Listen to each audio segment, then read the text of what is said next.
Buenas tardes. Vamos a dar un tema hoy que tiene que ver con lo que vieron al final de Programación 1, pero quizás con un enfoque un poquito distinto o profundidad distinta y complementario, no diría, porque vamos a ver variantes de lo que vieron quizás en Programación 1, listas y punteros. ¿Está bien? Entonces voy a tratar de ir, no digo no asumir nada, pero voy a asumir poco de P1 para ver si este repaso que voy a hacer al comienzo es adecuado para todos. La motivación principal, más allá de ver punteros y memoria dinámica, que me diga, ¿para qué me interesa eso? Me interesa más bien esto, ¿no? Ver cómo implemento tipos inductivos. Listas, pues después voy a definir árboles, grafos, muchas estructuras de datos las puedo definir con reglas. Entonces, si tuviera un mecanismo para definir los tipos de datos, como sé que estos tipos de datos tienen esquemas de regalo, que son esquemas de recursión de programación, podría usar todo eso, pero tendría que ver cómo implemento esto en un lenguaje. Entonces, para ver como ejemplo hoy cómo implementar esto, que son las listas, en un lenguaje, es que voy a usar memoria dinámica y punteros, pero como una herramienta auxiliar, no el objetivo es estudiar memoria dinámica y punteros como algo en sí interesante. ¿Ok? Para eso uno estudia quizás arquitectura, sistemas operativos, para ver cómo funciona la memoria de la máquina. ¿Ok? Entonces, arranquemos. Los tipos inductivos, ¿qué características tienen? Y que uno podía armar secuencias de elementos con estas dos reglas, una lista vacía y agregando con notación puntito muchos elementos, de cualquier largo. ¿Está bien? O sea, puedo armar listas de 10, 20, 100 elementos y uno diría, no hay una del tamaño máximo porque siempre puedo agregar un elemento más. ¿Ok? Entonces, la pregunta es, ¿cómo hace esto el lenguaje? A ver si anda esto, sí. Cuando yo quiero, o qué hace el lenguaje cuando uno define una variable de un tipo T. Lo que hace es en la memoria, que es donde guarda las instrucciones y los datos, dice, voy a reservarte en esa memoria un lugarcito, que desde el programa vos lo vas a referenciar con el nombre de la variable X, pero está en cierta dirección de memoria, capaz de contener cualquier elemento del tipo T. Entonces, si el tipo T es un int, el lenguaje le asignará tantos bytes para el máximo entero representable, por ejemplo, ¿no? Y todos los tipos tienen un máximo. Entonces la pregunta es, ¿y cómo hago si el tipo T quiero que sean estas listas?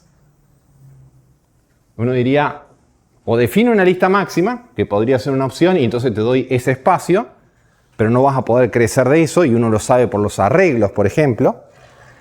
O, otra opción, uno diría, una ingenua sería decir matemáticamente te doy espacio infinito, sabemos que no es posible, o bien te doy algo de tamaño ajustable. Y vamos a ver que las estructuras de memoria dinámica, las estructuras que uno llama dinámicas, son las que me permiten ir ajustando el tamaño, no cuando compilo, porque no sé el tamaño, no quiero saber el tamaño, sino cuando ejecuto. Vamos a ver cómo lo hacen los lenguajes, no solo C y C++, los lenguajes. De hecho, ustedes programan en Pascal y lo hace de la misma manera que vamos a ver acá. Supónganse que uno quisiera tener la lista que tiene el 1, el 2 y el 3 que son enteros. No alcanza con poner esos tres bloques en la memoria sueltos. Uno tendría que decir, bueno, decime dónde está el primero. ¿Está? Entonces, si yo quiero que la variable L sea la lista 1, 2, 3, necesitaría guardar, de alguna manera, si estos son bloques de memoria donde guardé el 1, el 2 y el 3, que guarde en lo que llamo acá como XXX, decime cuál es la dirección del primer bloque. El primer lugar donde está el primer elemento. ¿Está? Entonces yo sé que la secuencia 1, 2, 3 arranca ahí. Para hacer eso, los lenguajes usan lo que llaman, y hay sinónimos para esto en la literatura, direcciones, porque son direcciones de la máquina. También se les llama referencia en algunos libros. ¡Ay, qué ruidoso que es esto! Nombres, menos usado, indicadores y más comúnmente conocido como punteros. ¿Y por qué? Porque uno los dibuja como una flecha, como que está apuntando ahí. Y van a ver que lo voy a usar mucho como regla práctica para pensar los algoritmos. ¿Está? Entonces ese es un nombre bastante común. Dentro de los tipos punteros, uno diría, entonces los lenguajes dividen los tipos de datos en dos categorías. Lo que son datos enteros, reales, booleanos, etcétera, que guardan información de datos, y lo que son direcciones de datos. Direcciones de la máquina. ¿Está? Entonces acá me estoy refiriendo a las direcciones. Dentro de las direcciones hay una distinguida que se llama null. Y que van a ver que para nosotros va a ser útil, sobre todo para cuando uno tiene una estructura dinámica decir dónde termina. ¿Está bien? Como una marquita diciendo el puntero que no apunta de alguna manera, ¿no? Hasta acá se acabó. Como si fuera un string, el /0, de alguna manera diciendo acá se acabó el string. ¿Ok? En la memoria, uno quisiera, si fuera como un niño que quiere dibujar en la memoria cómo guarda una lista 1, 2, 3 que no es secuencial, uno diría, ¿por qué no los pones los 3 bloques pegados en la memoria? Y ya está, como hace un arreglo, un vector, todos los elementos son consecutivos en la memoria. Por eso guarda lo que uno llama la dirección del primero. ¿Cuál es la desventaja? Que cuando uno quiere agregar, por ejemplo, algo en el medio o al comienzo de ese arreglo, no tiene más remedio que hacerse un nuevo arreglo más grande, copiar los elementos corridos del lugar y meter uno nuevo al comienzo. Y uno dice, ¿y eso cuál es el problema? El tiempo de ejecución. Si tengo n elementos, ¿qué orden es copiar n elementos en otro arreglo e insertar uno? ¿Orden de tiempo de ejecución? No, menos. Orden n, ¿no? Porque recorro n elementos y los copio en lugar. ¿Tá? En el peor caso, orden n.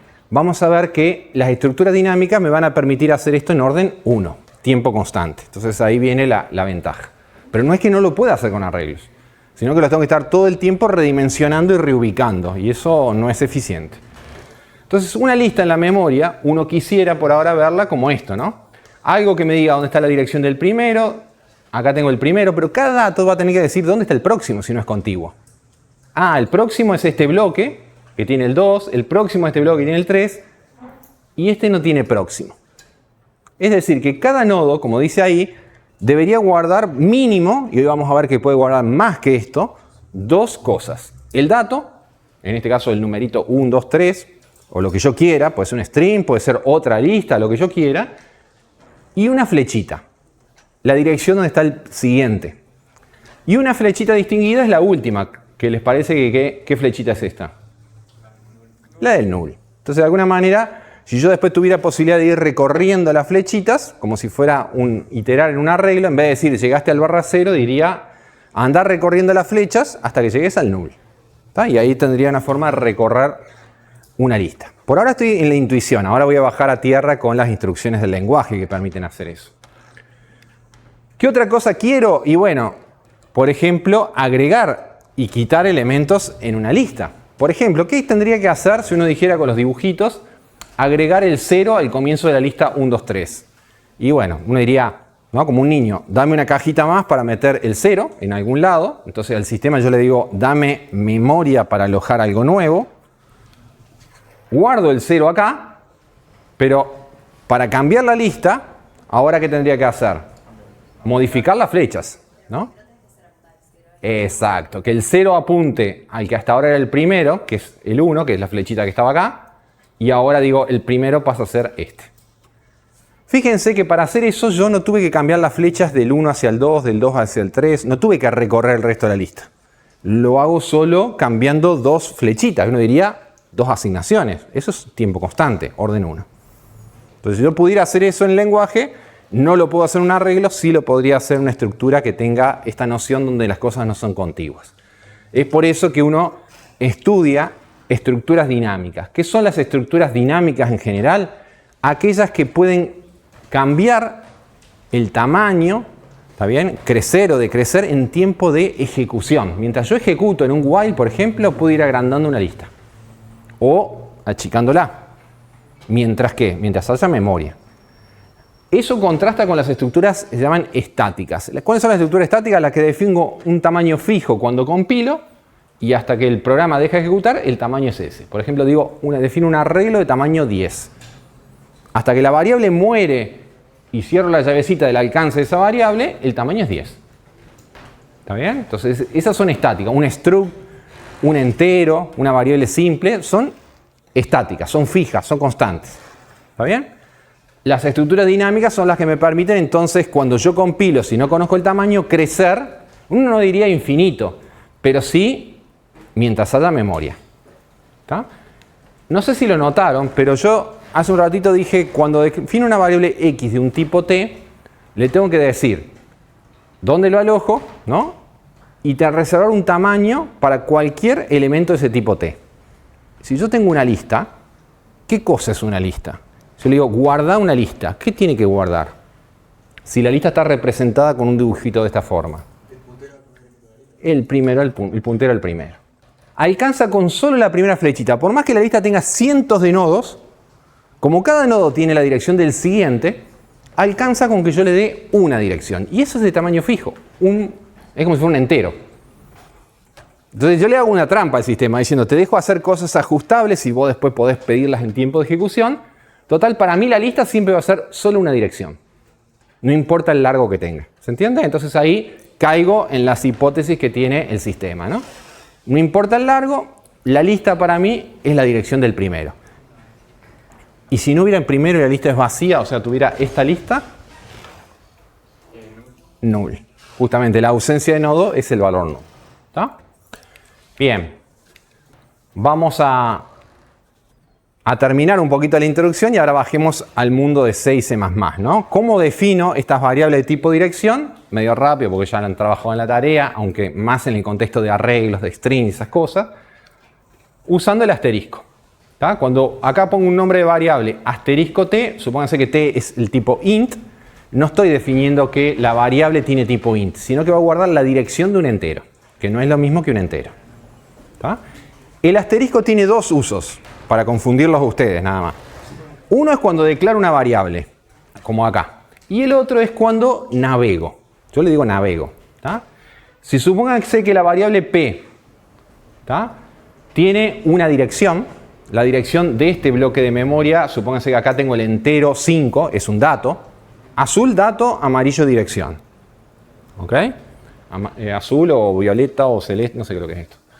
¿Tá? Si acá guardo la dirección de este, o sea que tengo guardado un número, uno dice, ¿qué número guarda? El número de hexadecimal o binario que tiene en la memoria. Pero yo no lo voy a ver nunca, sino lo voy a simbolizar con una flecha. Me voy a hacer que todo lo que escriba de código sea transparente al sistema de numeración de la memoria. Para que eso no cambie si cambio de un compilador a otro, que tenga que modificar el código. Nunca voy a ver en sí las direcciones, sino que las voy a manipular a partir de operadores básicos, como el asterisco y ahora vamos a ver el ampersand. ¿Ok? Entonces, ¿cuál es el segundo uso del asterisco? Si P guarda la dirección del bloque este azul, lo vamos a llamarle, acá, entonces, cuando digo asterisco P, lo miro así, ¿no? Lo apuntado por P es esto. Es como que navegué a través de la flecha y me paré en este lugar. Si P es lo amarillo, asterisco P es lo que está abajo. Entonces lo puedo ver como que navegué para la flecha y ahora, si acá hubiera un 5, ¿cómo imprimo este 5? Imprimo lo que tiene asterisco P. ¿Qué pasa si imprimo P? Va a salir un número feo, raro ahí, un lugar de la memoria. No lo hagan porque no tiene ningún sentido práctico. Pero sale una posición de memoria. Acá accedes a lo apuntado. Ahí tengo la dirección. ¿Está? Bien. Para ilustrar muchas cosas y sobre todo errores comunes que le quiero mostrar, uno dice, capaz que lo vimos en P1. Lo voy a detallar. ¿Por qué? Porque si uno comete errores cuando programa después con listas, con árboles, y capaz que ya le pasó con string, es difícil encontrar los errores. Uno dice, ¿quién hizo el compilador de C++ que no me da mensajes amistosos, ¿no? Uno diría, y estoy tocando el nivel de la memoria. ¿Cómo te puedo dar? No estoy programando a alto nivel. Ahora, por un rato en este curso, después vamos a programar después de la primera mitad a alto nivel. Ahora estoy programando a bajo nivel. Estoy tocando la dirección de la máquina. Entonces, cuando algo salta mal, te vas a ir segmentation fault, un número de memoria incorrecto, se cae el programa. Estás tocando la memoria, lo que está abajo de todo. ¿Está bien? No esperen que los mensajes sean, quisiste hacer esto y tendrías que haber hecho esto. No, no les va a decir eso. ¿Está? Entonces hay que tener cuidado. Como hay que tener cuidado, vamos a ver qué cuidados hay que tener. Algunos, lo más importante creo yo. Acá para ver esos cuidados voy a tener en las siguientes transparencias, supónganse declarados estos dos variables, ptr1 y ptr2, puntero 1, puntero 2, van a ser punteros enteros. ¿Qué valor tienen? Basura, indefinido. Si no inicializo, tienen basura. Y ojo con los punteros con valores indefinidos. Son muy peligrosos. Si uno después trata de navegar para imprimir algo y no tiene asignado, se cae. Sobre todo si le da una dirección que no es del programa y es del sistema operativo, por ejemplo. ¡Pum! Se cae. Entonces no lo hagan. Vamos a ver 4 formas hoy de asignarle algo a un puntero. Con esas 4 formas uno puede manejar cualquier estructura de datos dinámica, sea lista, sea árbol, lo que sea. Entonces vamos a ver esas 4 y vamos a ver cuidados con esas 4. para que traten de caer en la menor cantidad de errores posible. Y esas 4 sirven para manejar cualquier estructura. No quede diciendo, ah, me va a faltar. No les va a faltar nada. Con eso pueden hacer todo. Operador, además del asterisco, ampersand, también, para complicarle la vida a ustedes, tiene 2 usos. ¿Está bien? ¿Por qué no uso 2 símbolos distintos, no? Pero bueno. El primer uso es, el objetivo es, aplicado a una variable o a un objeto, me da la dirección de ese objeto. O sea, ¿dónde está alojado? Me da la dirección de memoria. Entonces, supónganse que tengo esta que dice int i igual a 5. En algún lugar de memoria aloja la variable i y la inicializa en 5. Después declaro la variable iptr, que va a guardar la dirección de un entero. ¿Qué valor tiene iptr ahora? Basura, porque no le asigné nada. Entonces, supónganse que ahora digo, mira, a iptr le asigno ampersand i, la dirección de i. ¿Está bien? Y está bien esa asignación, tiene coherencia porque iptr del lado izquierdo de la asignación está esperando la dirección de un entero. Y ampersand i me da la dirección de la variable i, que es un entero. Todo bien. ¿Ok? O sea, como tipo coincide.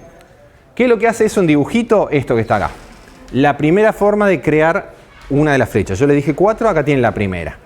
Que es a la variable iptr, que estaba indefinida, ahora queda apuntando a lo que tenía ahí con el valor 5. ¿Está? Acá se los pongo como si fueran las direcciones de memoria números 5000 y 6000. Para que vean que se copia el 6000, que es la dirección acá. Pero olvídense de esto, vamos a mirar lo de arriba. ¿Está bien? En este momento tengo 2 formas de imprimir el 5. ¿Cuáles son? La más fácil, ¿cuál es? ¿Imprimir qué? I. Si imprimo I, tiene 5. ¿Y la segunda cuál es? Imprimir asterisco iptr. Lo que apunta a iptr es como navegar a través de la flecha. Vengo acá y ahí imprime el 5. Porque generé la flecha, entonces puedo navegar a la flecha e imprimir el valor que tiene. ¿Ok? Siguiente operación que necesito. Cuando yo dije voy a agregar el bloquecito a la lista 1, 2, 3 que tenga el 0 al comienzo. ¿Cómo agrego? Entonces al sistema decirle dame memoria.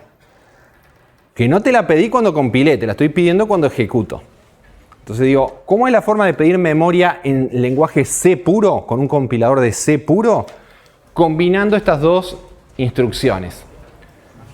Voy a alojar memoria, malloc, dame memoria, le estoy diciendo, para alojar, de este tamaño. Sizeof, si fuera int, por ejemplo acá, me va a dar un bloque nuevo de memoria del tamaño de un entero. ¿Está?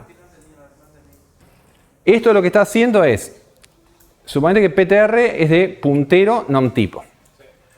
Ptr igual a esto, lo que está diciendo es, dame memoria de este tamaño. Y cuando digo este tamaño, si acá es el tipo int, será tantos bytes, por ejemplo. Si es un real, será otra cantidad de bytes. ¿Está bien? Memoria nueva, memoria que nadie estaba usando, memoria fresca. ¿Está? Entonces uno dice, ¿de dónde sale esa memoria? Bien. Esto es en C puro. Si uno compila en C puro, esto funciona. En C++, como sabía que me iba a preguntar él, aparece el operador new. Como ustedes van a compilar en C++, por más que usemos un fragmento chiquito de C++ que no es de C, estamos usando un compilador de C++, el new es una macro que tiene en particular esas 2 que tenían ahí. Hace algo más. Cuando la cosa que está acá, el nom tipo, es una clase, un objeto, se llama el constructor. Pero como no vamos a ver clase y objeto, quedémonos que hace lo mismo que el otro. Ustedes van a usar el new. ¿Está? Que en Pascal era el new también. New también. Pero mayúsculas, ¿no? No. Está. New. Es igual. Entonces, ¿qué es lo que hace hace esto, ¿no? De algún lugar sale este bloque y ptr queda apuntando acá. Segunda forma de darle a alguna variable tipo de dirección, de generar una flecha. Pero uno dice, ¿de dónde salió este bloque azul? Entonces, para entender eso, por si no lo vieron tan claro, no lo recuerdan de programación 1, puedo pensar lógicamente como que la memoria que usa un programa, en un momento dado tiene como 2 segmentos. Lo que llamo la memoria estática y la memoria dinámica. ¿Qué es lo que hay en la memoria estática? Todo lo que el programa declaró como variables. Que cuando compila se le asigna memoria. Por ejemplo, la variable x de tipo entero. Por ejemplo, la variable p que es de tipo dirección también va a memoria estática porque es una variable. Y viven esas variables en el segmento donde fueron declaradas. Si abro llave, declaro la variable y cierro llave, afuera de la llave pregunto por la variable y me dice que no existe. ¿Está bien? Me dice no definida, me dice. ¿Está bien? Entonces vive en ese alcance, no es que yo la tengo que pedir y devolver, lo hace el sistema solo. ¿Está bien? Eso se llama memoria estática. Cuando compilo, se reserva eso. Uno dice, entonces, si solo tuviera eso, el programa mientras se ejecuta solo podría usar la memoria que tiene en su variable y punto. Entonces, para poder tener más memoria, se agrega la memoria dinámica, que es la memoria que el programa va a poder pedir no cuando compila ya, sino cuando está ejecutando. En tiempo de compilación se llama arriba, negro, y en tiempo de ejecución se llama abajo. Entonces, la memoria de abajo, ¿cómo la puedo ver? La dinámica. Partida en dos. Lo que puedo llamar la memoria dinámica libre disponible, que es esto que estoy poniendo acá, y la memoria dinámica que el programa va pidiendo y va ocupando. La que ganó, digamos. ¿Cuál es la memoria en un momento dado de ese programa? Toda su memoria estática más la memoria dinámica ocupada. ¿Cómo lo ocupa? ¿Cómo lo obtiene? Con new. New lo que hace es pasar un segmento de memoria del bloque libre, memoria fresca uno le suele decir, a ocupada, y si yo se lo asigno a la variable P, entonces ahora P queda apuntando acá y tiene forma de acceder a ese lugar con el asterisco para guardar algo ahí. Entonces ganó un lugar de memoria. ¿Se entiende? Memoria que no tenía, memoria que ganó. La operación new tiene la inversa, que es el delete. ¿Está bien? Que lo que hace es liberación de memoria. ¿Está? La memoria dinámica que no uso. Típicamente, si pienso en una lista, ¿cuándo voy a usar, en qué tipo de algoritmos voy a usar un new?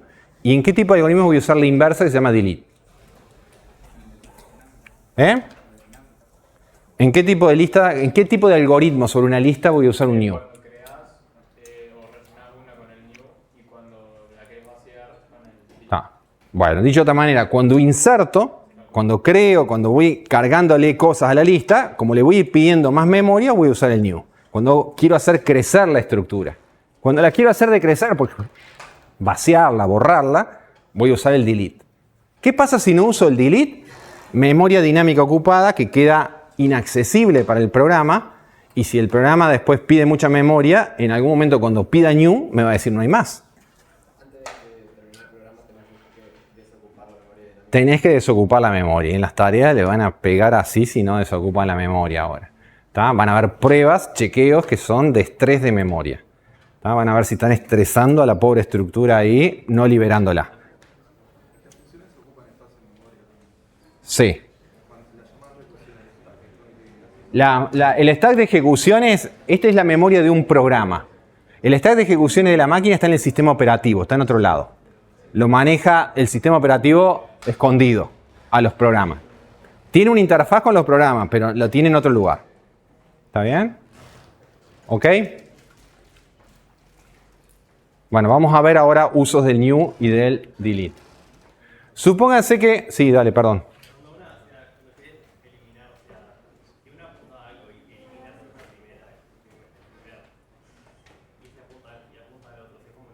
Ahora vamos a ver eso.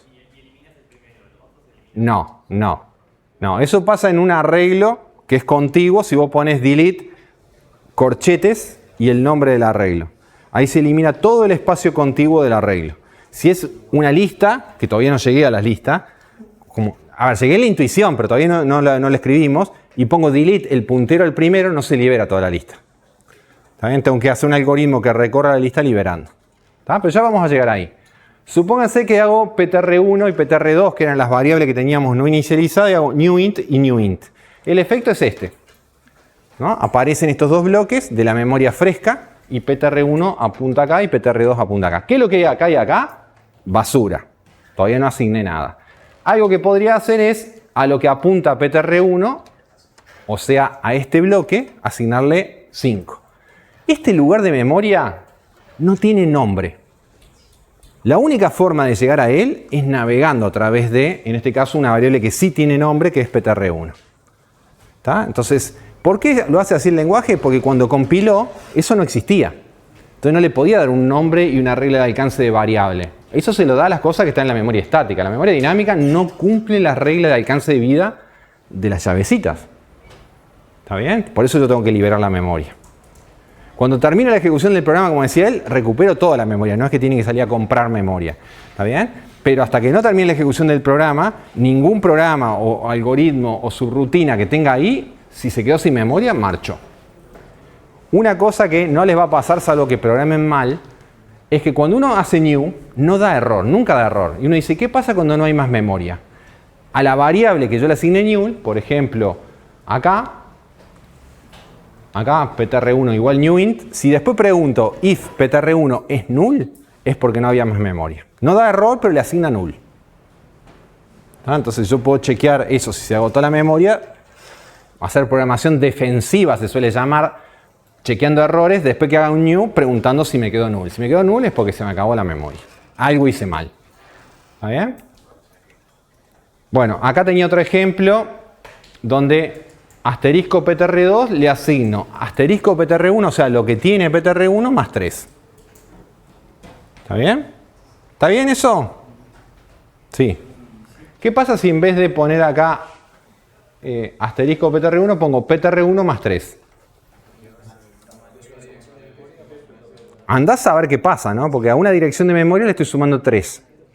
Capaz que es un lugar de memoria del mismo programa y el sistema de lenguaje hace coerción de tipos. Entonces, entre direcciones y números, como son combinables, capaz que no salta el error, pero va al lugar de memoria y te da o cualquier cosa que no esperabas o se salió de la memoria del programa y te da un error, segmentation fault.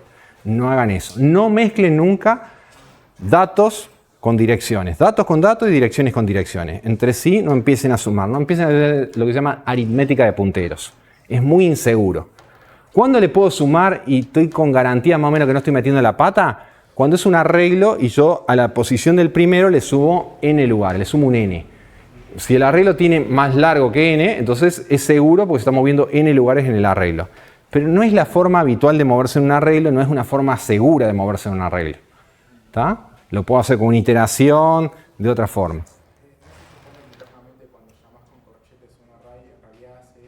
Exacto, por eso es la forma segura de programar. Si le sumo la dirección no me va a dar error, pero es una forma insegura de programar. No lo hagan.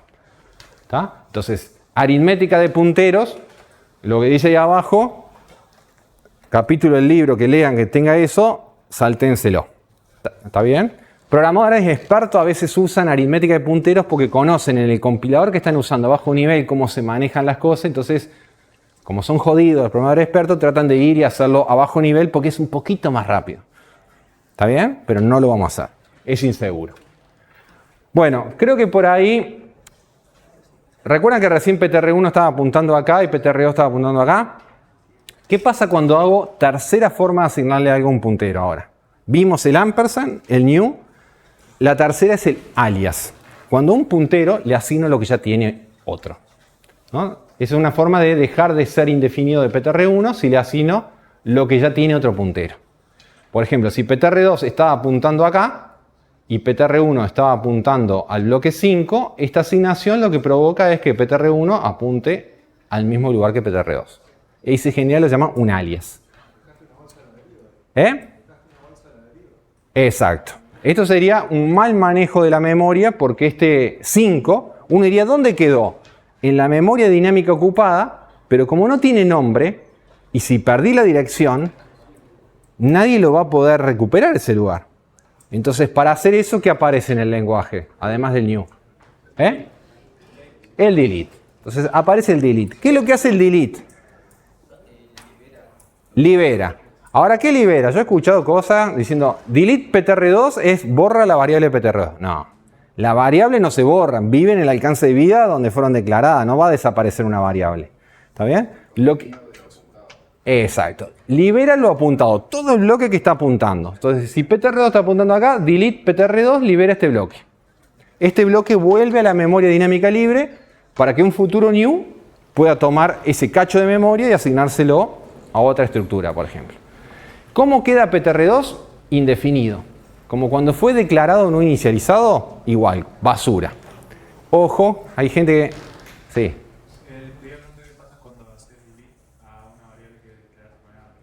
Bien, ahora te voy a mostrar eso.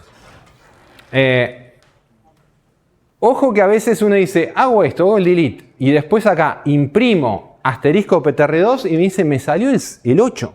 Profe, no entiendo nada, si acabo de hacer un delete, ¿por qué sale el 8? Porque el delete es una directiva del sistema operativo diciendo, che, esta memoria no la preciso más, recuperala para cuando te la pida un otro new. Capaz que no la recupera inmediatamente y eso depende de la versión del compilador que usen o del sistema operativo.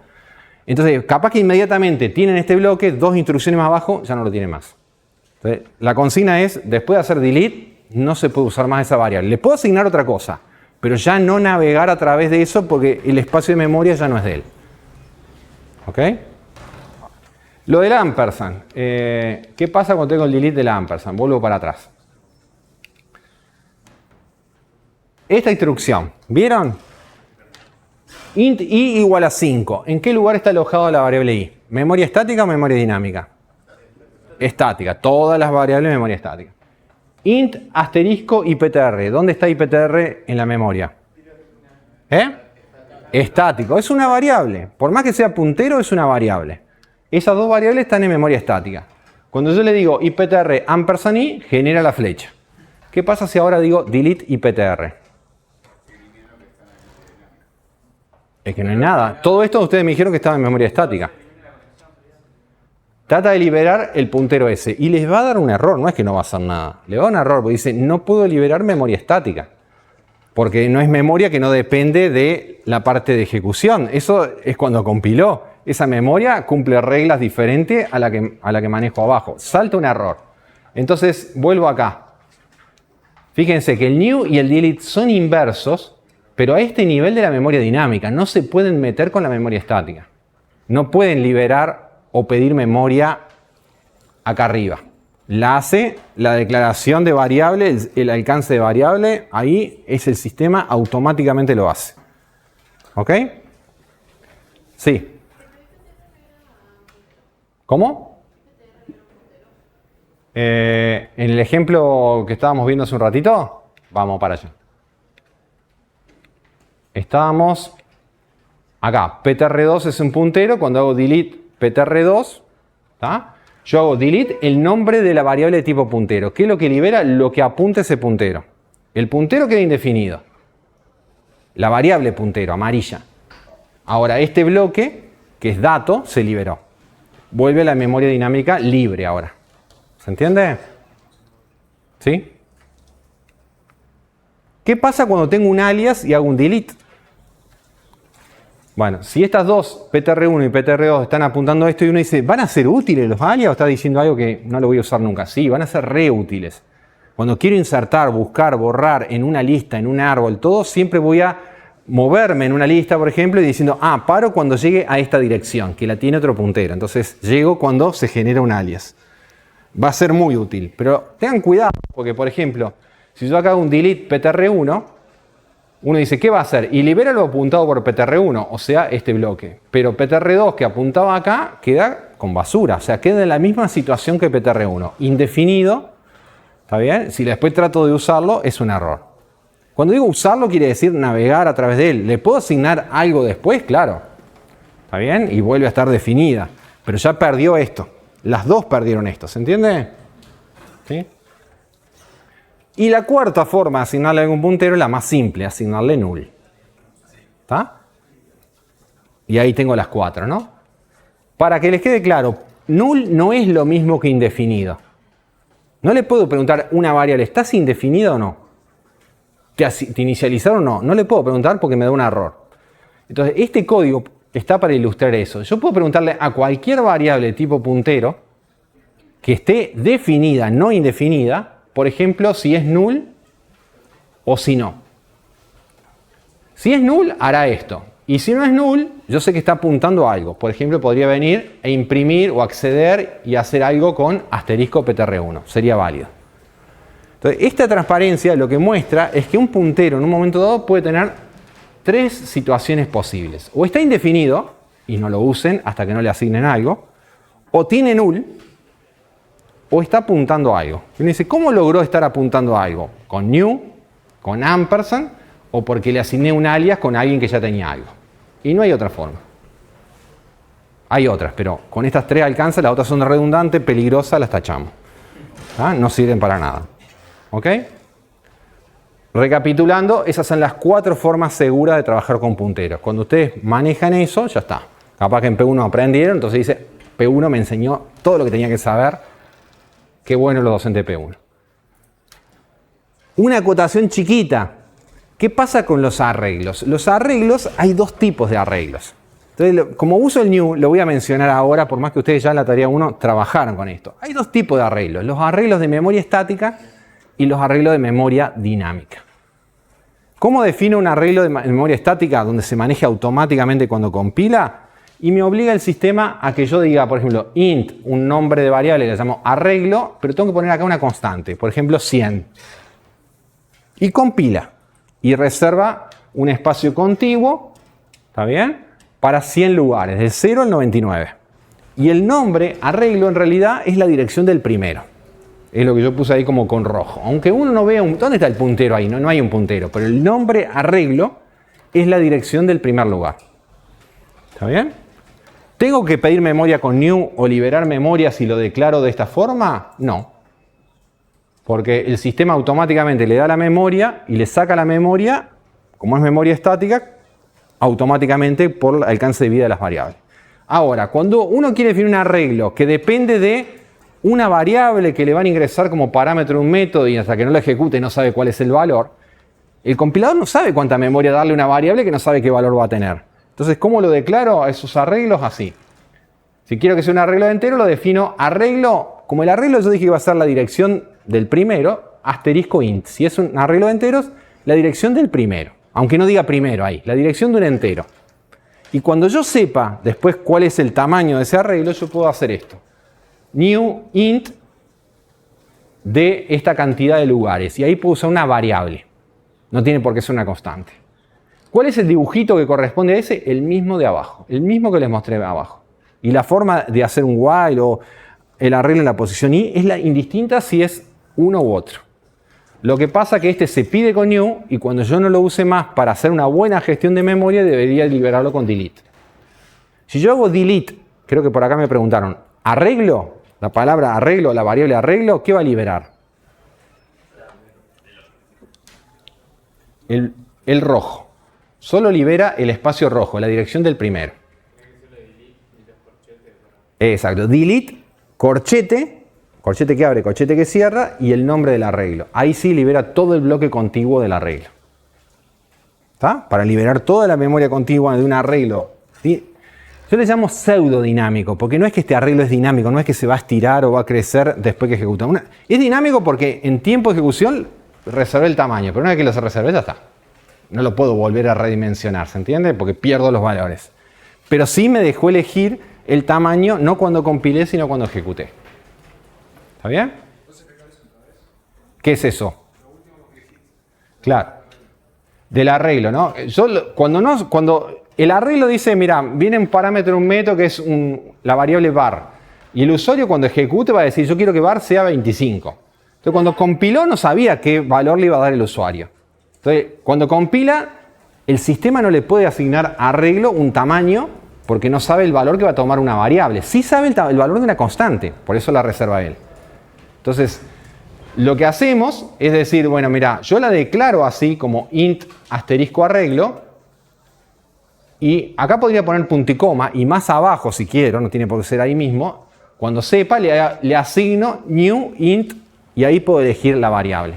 Entonces, ¿qué hace? Le asigno un bloque contiguo igual que antes, pero ya no está en la memoria estática, está en la memoria dinámica ese bloque. ¿Está? En el dibujito que vimos hace un rato, el arreglo que tiene la constante dibujada está acá, en lo negro, y el arreglo con new está acá abajo. Porque lo pedí con new, lo tengo que devolver con delete. Y para liberar todo el bloque continuo del arreglo, no puedo poner delete el nombre de la variable del arreglo, porque solo libera la dirección. El arreglo lo ves capaz que más claro cuando es dinámico, porque es la dirección del primero. Entonces cuando hago delete, libera el primero. Entonces vuelvo acá. Cuando yo le pongo delete acá. Exacto. Yo le pongo acá ahora, después de haber hecho esto, ¿no? Trabajo con arreglo de i, pero pongo delete arreglo, libera este bloque rojo. Si pongo delete y antes de poner arreglo pongo corchete que abre, corchete que cierra, libera todo el bloque continuo del arreglo. Corchete recto. ¿Está? Así sería. Hago delete, corchete, arreglo. y ahí libera. Pasa que uno dice, no me doy cuenta, y claro, porque uno no se da cuenta qué cosas liberó o no liberó, no es funcional. ¿Cuándo se da cuenta? Cuando se le acaba la memoria. ¿Nosotros nos vamos a dar cuenta? Sí, porque vamos a hacer pruebas, algunas de manejo de memoria, donde vamos a ver si están liberando o no la memoria. Porque yo digo, ¿cómo lo notas esto? Y si ejecuto una vez no lo veo, pero si hago un while hasta 10.000 y te hago esto y vos no liberás la memoria, en el momento no hay, el new no te dice que no hay más memoria. ¿Ah? Vamos, sí. Tengo una duda con lo anterior que habíamos dicho de ampersand. Si vos haces una lista y cada elemento de cada puntero que está en la lista apunta a algo, a una variable que accedes con el ampersand, luego no tenés que liberarla, porque va a tener todo un encadenamiento de variables que están dentro de la memoria. Si vos vamos a ver ahora, pero si vos haces un encadenamiento con ampersand, o bien alguien lo creó en memoria dinámica o estás haciendo un encadenamiento de memoria estática. Si vos haces una lista de memoria estática es raro porque es difícil que vos puedas armar algo de tamaño ajustable en memoria estática porque se tendría que haber definido ese tamaño cuando compiló. Es muy raro eso. Entonces siempre la vas a reservar con new y la vas a liberar con delete. Capaz que un lugar de memoria lo haces con ampersand, pero si es algo variable no va a estar en memoria estática. Claro, porque si quiero que se cree uno, se va a quedar en la memoria dinámica. Exactamente. Pero ahora vamos a las listas. Para trabajar con las listas, uno puede poner en C y C++ puntero a lo que se le antoje. Hasta ahora vimos ejemplo de puntero entero. Pero yo puedo poner puntero a un struct. ¿Está bien? De hecho, ¿por qué pongo el ejemplo del struct? Porque dijimos que un nodito de una lista, como mínimo, iba a tener dos cosas. Un dato y un puntero. ¿Está bien? Pero puede tener muchos campos. Puede ser puntero a un objeto o una clase. Lo van a ver capaz en programación 4. Y puede ser puntero a un código, a una función o un procedimiento. C++ me deja poner puntero, que es dirección, a lo que se me antoje de la máquina. Pero acá vamos a ver el ejemplo de puntero a un registro. Supónganse que este regdatos, un struct, tiene dos campos. Uno que es un string, nombre, y otro un salario, un número real. El typedef lo que está diciendo, ¿alguien sabe esto? Sí. El tipo regpunt es sinónimo de ¿qué? Puntero a regdato. Es decir, cuando defino la variable regPersona de tipo regpunt, es lo mismo que haber dicho que regPersona como variable va a ser asterisco regdatos. ¿Se entiende? Ahora no le asigné nada, o sea, está indefinido. Entonces yo podría venir y decir, mira, a regPersona le doy new regdatos. ¿Qué es lo que hace el sistema? Lo mismo que antes. Saca memoria dinámica libre y se la pasa a la dinámica ocupada. Pero ahora es memoria compuesta, porque tiene dos campos. Ese struct tenía dos campos. Entonces, ¿cómo accedo a cada campo? Bueno, hay dos formas. La forma de abajo, supónganse que quiero acceder al salario, le voy a explicar primero la de abajo de todo, es que yo le diga asterisco regPersona, o sea, lo que apunta a regPersona, punto salario. Porque un struct, la forma de acceder a cada campo de un struct es con el puntito. Como es muy habitual trabajar con punteros a estructuras que tienen varios campos, hay una notación que es más útil y más práctica, más didáctica, que es la flechita. ¿Está? En vez de poner esto, pongo regPersona flechita salario. Que es la forma de decir lo que apunta a regPersona en el campo salario. Es lo mismo que lo que está abajo, son indistintos para el sistema. Uno u el otro es lo mismo. Sí. Sí, podés componer, podés usar la de arriba con la de abajo mezcladas. Para el sistema son como sinónimos. No sé si es esa tu pregunta.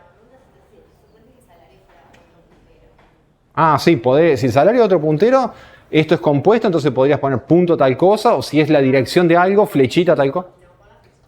Y si salario fuera la dirección de algo, de otro struct, pones flechita. Si fuera un struct salario, pones puntito. Depende de lo que sea.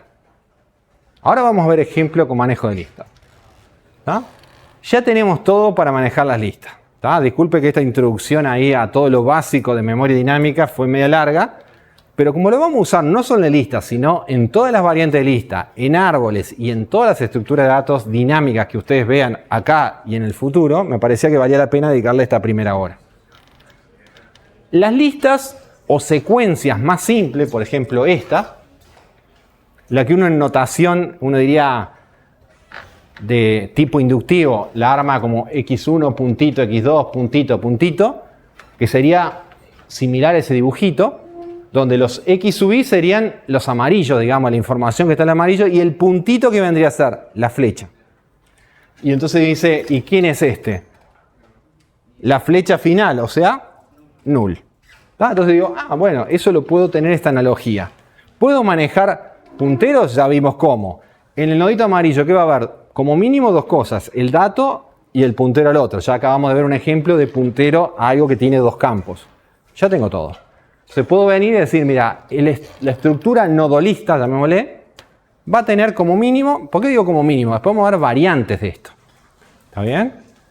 Entonces, nodolista, la defino la estructura, tiene un campo info, supónganse, o dato, a veces se suele llamar, que guarda, supónganse que es de un tipo T, cualquiera, puede ser char asterisco, entero, lo que se me antoje, este azul, y un campo sig, que es asterisco nodolista, o sea, tiene un puntero a otro nodolista. Fíjense que ahí ya hay una recursión, o una autorreferencia, porque estoy definiendo nodolista y uno de los campos no es nodolista, pero es parecido, porque es asterisco nodolista. Entonces ya la estructura que permite definir eso recursivo funciona. Lo que me pide es que si hago una autorreferencia, como acá, que pongo nodolista arriba, y dentro del cuerpo que está definido nodolista vuelvo a usar nodolista, tiene que tener sí o sí un asterisco, para que no sea lo mismo, porque si no, ahí sí está indefinido. Pero dice, no, el siguiente no es un nodolista, es un puntero nodolista, una flecha. ¿Está? Y voy a definir de acá en más, en las transparencias, como tipo de lista, lo que voy a llamar el tipo lista, acá cuando digo tipo lista, punteros a nodolista. Cuando diga, toma una lista, ¿qué te estoy dando? Algo de tipo asterisco nodolista. ¿Está bien? O sea, la lista básica es null. Y la lista que no es básica, ¿cómo la veo? Y la voy a ver así, ¿no? Una lista que no es null va a ser un puntero, supónganse, a un nodo que va a tener un campo info y un campo sig. Acá tendrá el X sub i que yo quiera ponerle y acá la flecha que yo quiera.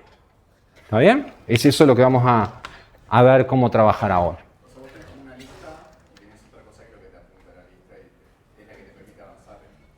Ahora vamos a ver cómo avanza una lista, pero yo lo que quiero ir armando una estructura de esto que la puedo hacer tan larga como quiera. Después vamos a ver cómo yo itero, cómo me muevo. Ahora vamos a ver eso. Algoritmo de lista. Supónganse que en los ejemplos que les voy a mostrar ahora, la lista P ya está declarada, la variable. No está inicializada, pero está declarada que P es una lista. Por ejemplo, P en algún momento podría ser una lista de enteros, este dibujito en la memoria, ¿no? Tiene el 4, el 2 y el 5 y null. Entonces sería la lista que uno llamaría 4, 2, 5.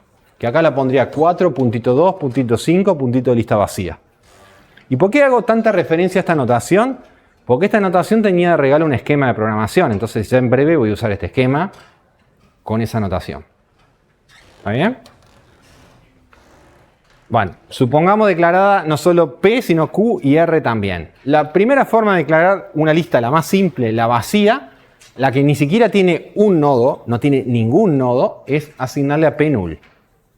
Y yo podría ya venir a escribir un método, una función que diga isEmpty, que le paso como parámetro una lista y me dices booleano si es null o no. ¿Qué retorna este código? Simple, la comparación de si P es null. Si P es null, es vacía. Y si no, está apuntando a algo. Puede ser un nodo, pero ya si tiene un nodo, ya no es vacía. Podrá tener cientos de nodos, pero con uno solo ya no es vacía. ¿Se entiende? Entonces, este código, primero simple, me chequea si una lista que yo le dé es vacía o no. Veamos ahora cómo... Esto sí, repaso, ¿no? Cómo, por ejemplo, ese ejemplo que le había visto al comienzo, cómo agregaba un nodito al comienzo de la lista. Esto espero que sea más repaso de P1 que otra cosa. ¿Está bien? Voy a ir medio rápido, salvo que ustedes me frenen y me digan, no entendí. Si yo quiero insertar a la lista X1, X2, X3, Xn el elemento dato al comienzo, ¿qué necesito? Necesito pedir un nuevo nodo, se lo asigno a una variable auxiliar Q, entonces Q queda apuntando a este nuevo nodo, compuesto de dos campos, ¿no? Digo, en el Q, en el info de este nodo, cargo el dato. En el siguiente que asigno, lo que decía ella hace un ratito, ¿no? La dirección del primero, que es P. P tenía guardada la flecha hacia X1, entonces la copia ahí. Y acá actualiza, ¿qué estoy actualizando en palabras acá? Exacto, la dirección del primero. Diciendo, el primero deja de ser el nodo con X1 y pasa a ser este. ¿Tá? Entonces uno ve que de nuevo no recorrí la lista para cambiar, para agregar algo al comienzo, algo que en un arreglo no podría, habíamos dicho, tendría que copiar todo, pasar todo, orden n. Acá lo puedo hacer con 4 asignaciones, orden 1 de tiempo de ejecución. ¿Está bien? Bueno, me salté esto porque ya viene de P1, lo pueden leer solo. Voy a ir a cosas más interesantes. Supónganse que a veces uno no quiere hacer cosas al comienzo de una lista. Las quiere hacer en el medio, supónganse que esta lista está ordenada. Dice, ¿sabes qué? Voy a recorrer y cuando llegue a este punto, acá quiero insertar, entre este y este, para que me quede ordenada. Entonces supónganse que quiero insertar, luego tengo un puntero R por alguna razón que está parado en este nodo. El puntero del primero es este, pero supónganse que yo me moví con R a este nodo. Y quiero insertar entre este y este que está acá abajo. El código de unidad es parecido, ¿no? Porque ¿qué necesito? Que a una variable Q le doy un nuevo nodo para que me aparezca este bloque de acá. En ese info le asigno lo que yo quiero, el datos acá. El siguiente a este, ¿quién es? Y uno diría, es este que está punteado acá. ¿Quién tiene este? R siguiente. ¿Tá? Entonces digo Q siguiente igual a R siguiente. O sea que este apunta, amarillo, apunta ahí. Y después digo, bueno, este que deje de apuntar acá, porque ahora tiene que apuntar abajo. Entonces digo, ¿cómo hago eso? Lo que apunta R en el campo siguiente, asignale la dirección que tiene Q. ¿En qué casos puede fallar este código? Son 4 líneas sueltas, ¿no? Que están dentro de una función o un procedimiento. Entonces, ¿en qué casos, si uno lo mira así, pues podría saltar un error? Pero ¿en qué situación, por ejemplo? ¿Qué pasa si, le pongo a ejemplo yo, R es null? ¿Dónde salta un error? O sea, acá. Porque null flecha siguiente no existe. Lo que apunta a null va a buscar un registro que no existe. Entonces ahí se cae. Error. Supóngase, ese sería el ejemplo de unidad. Te moviste hasta R y ahí quisiste hacer algo. Ojo, tenés que chequear que cuando te moviste, ese lugar existe. Si es null, este código no va a funcionar. Casos de borde. ¿Por qué digo casos de borde? Porque, por eso, les voy introduciendo una idea que ustedes conocen de P1, pero es no solo el chequeo del caso general, sino el caso de borde. Siempre que escriban un código, vean en qué casos puede fallar.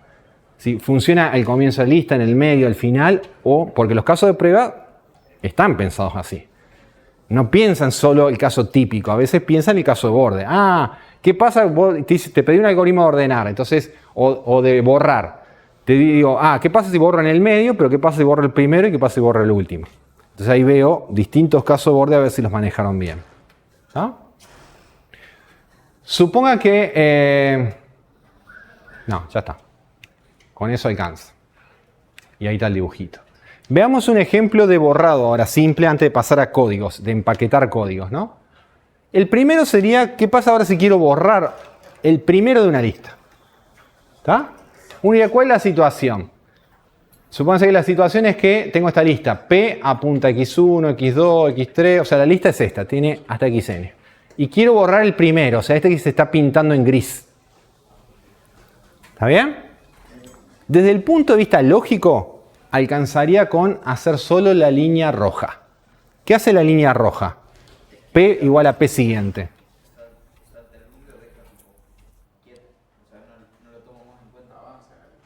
O sea, ¿pero qué cambia acá en el dibujito? Si P está apuntando ahora acá. Exacto, que ahora P va a guardar la dirección de este bloque que tiene el X2. Y uno diría, si después recorro la lista y la imprimo, voy a decir, borré bien, porque ahora el X1 no está más, está el X2 de ahí en adelante. O sea, lógicamente es correcto, pero quedó boyando. O sea, uno diría, manejaste mal la memoria porque el bloque ese gris ahora quedó tirado ahí, perdidos en el espacio, ¿no? De alguna manera. Entonces la forma de hacer una liberación no solo lógicamente correcta, sino físicamente correcta, sería decir, bueno, asignale a una variable auxiliar Q el valor de P, ahora sí hace el borrado lógico, o sea, Q está apuntando acá. Fíjense que ¿qué estoy haciendo acá? Un alias, ¿no? Cuando digo a Q le asigna P, ¿no? Un alias. Digo, a P asignale P siguiente, o sea, ahora sí, P apunta al nodo X2 y esta dirección ahora no la perdí, porque la tiene Q. Ahora hago delete Q. ¿Se entiende? Entonces ahí hice el borrado lógico y físico correcto. ¿Se entiende? ¿Cómo? ¿En qué caso falla esto? Este código. ¿Falla en algún caso? ¿O le pedirían a la lista P que tenga al menos una condición? ¿Cuál sería esa condición?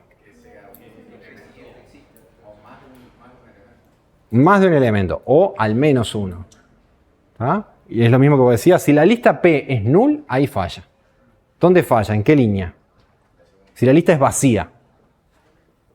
Y falla en la segunda, cuando dice PSIG.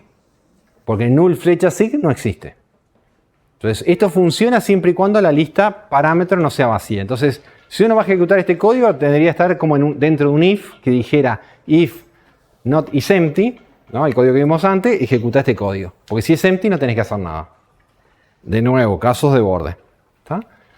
Acá tengo el caso de nuevo, cuando no estoy parado al comienzo de la lista, sino me paré acá en el medio. Por alguna razón me interesó pararme en el medio y quiero borrar, como dice ahí, el siguiente al registro apuntado por R. Es decir, que si R está apuntando al nodo que tiene el X2, el siguiente de este nodo quiere borrar este. ¿Está? Entonces fíjense el código que lo que hace, para hacer el borrado lógico y el físico. Dice, voy a usar una variable Q igual a R siguiente. O sea, marca en Q el que voy a borrar. ¿Está bien? Lo mismo que hace un ratito. Pero antes era el primero y ahora no es el primero. Ahora sí hace el borrado lógico que dice, esta flechita en vez de apuntar acá, tiene que apuntar al que le sigue a este. ¿Cómo hago eso? Lo que apunta R en el campo siguiente, o sea, este amarillo, en este lugar voy a asignar Q siguiente. Es decir, la flechita que sale a partir de acá.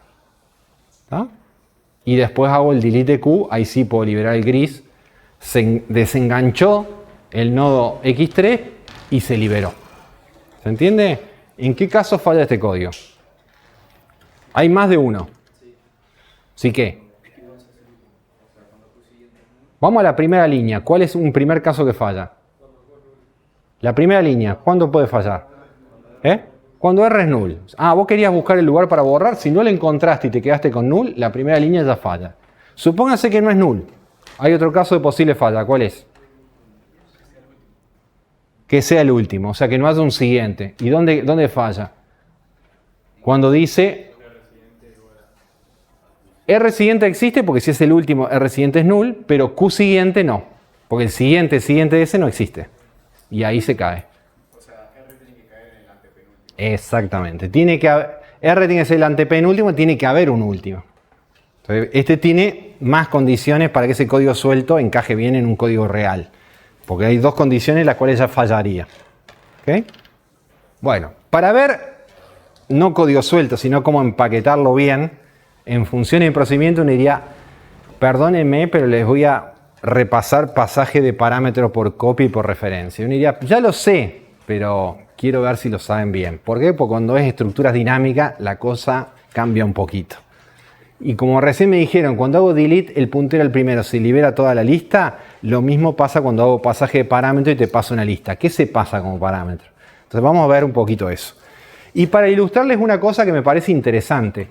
C y C++, sobre todo C, tiene un solo pasaje de parámetro, que es el pasaje por copia. El pasaje por referencia está simulado a partir del pasaje por copia. O sea que cuando yo voy a implementar un lenguaje, si ustedes entienden lo que les voy a explicar ahora, se van a dar cuenta que alcanza con implementar un pasaje de parámetro y el otro lo pueden simular. ¿Está bien?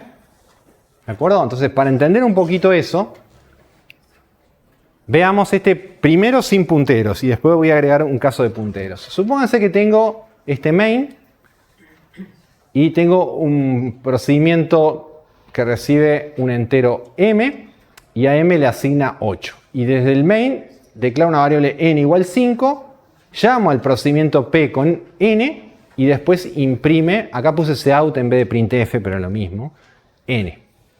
La duda, si uno no se acuerda mucho de pasaje de parámetros, puede ser, ¿qué va a salir impreso ahí, el 5 o el 8? ¿No? Es la duda que puede tener. Si yo le dije que el pasaje de parámetro único que tiene C es por copia, uno diría, no hay duda, va a salir impreso, como dice ahí, el 5. Vamos a ver el detalle de eso, para ver cómo lo maneja. ¿Está bien? ¿Qué hace acá?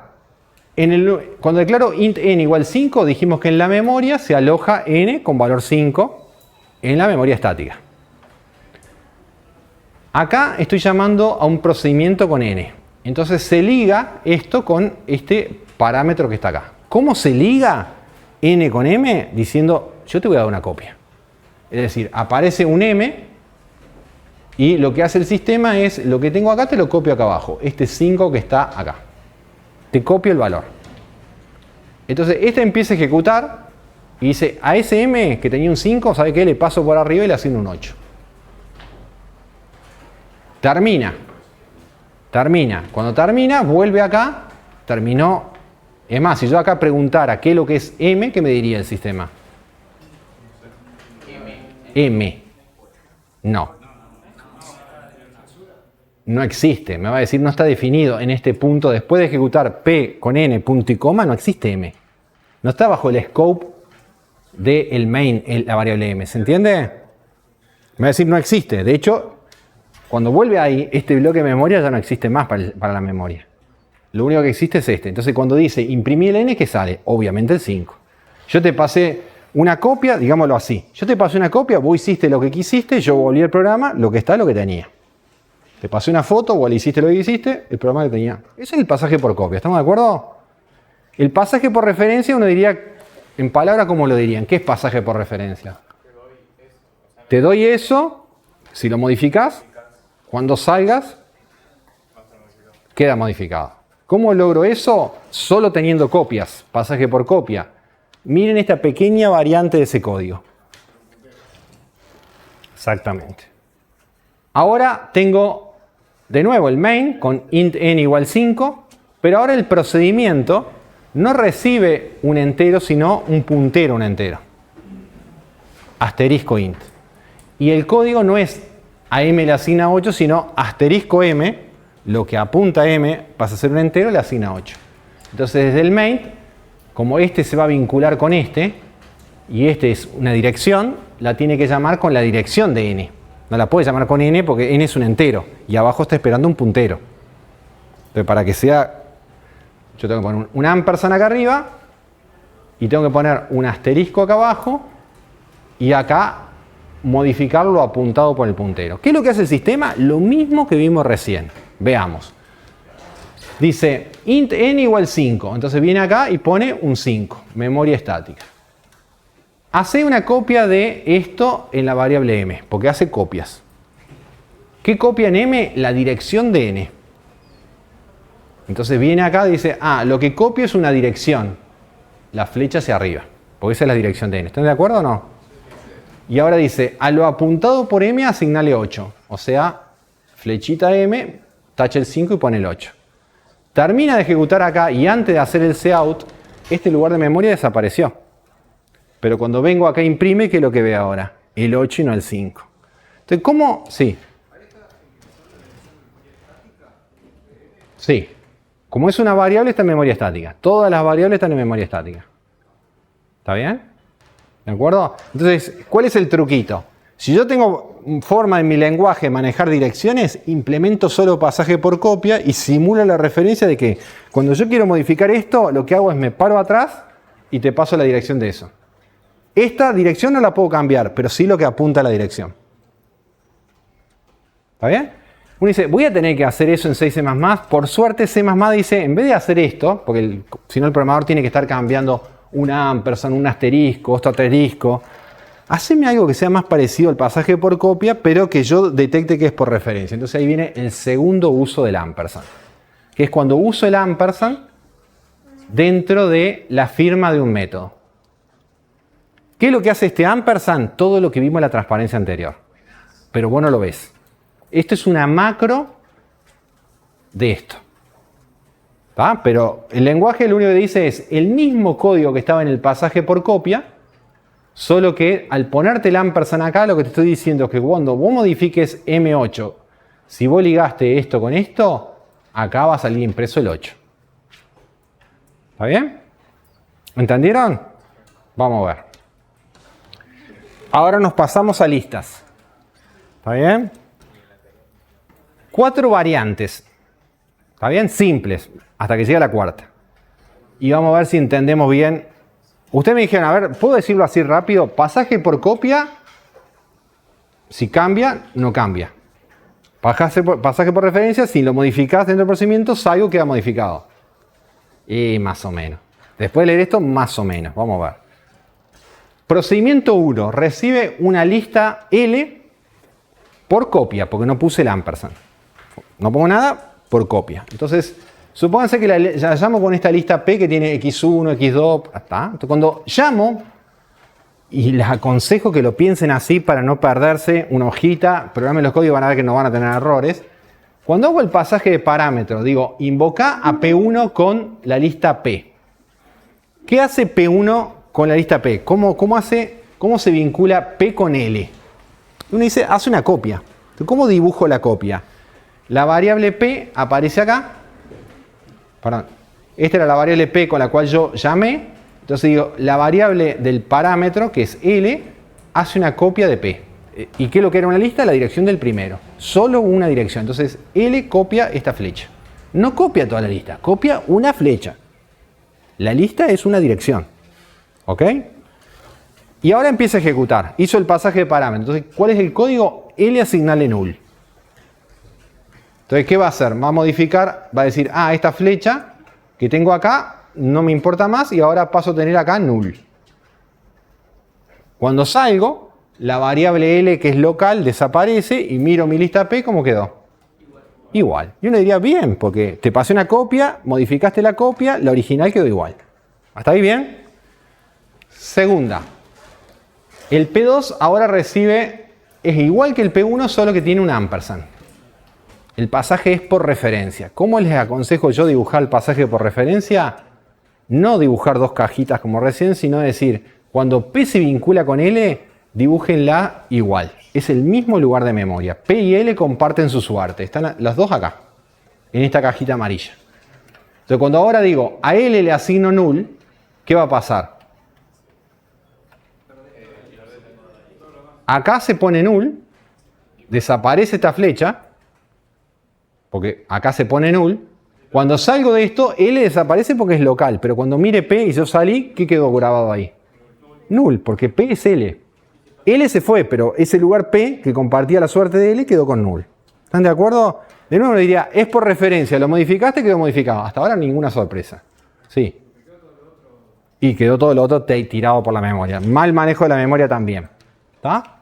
Tercera variante. Porque igual ahora me estoy enfocando más que en dejar memoria colgada en entender el pasaje de parámetros. Sigo dejando el ampersand en la firma, pero ahora el código lo cambié. L siguiente igual null.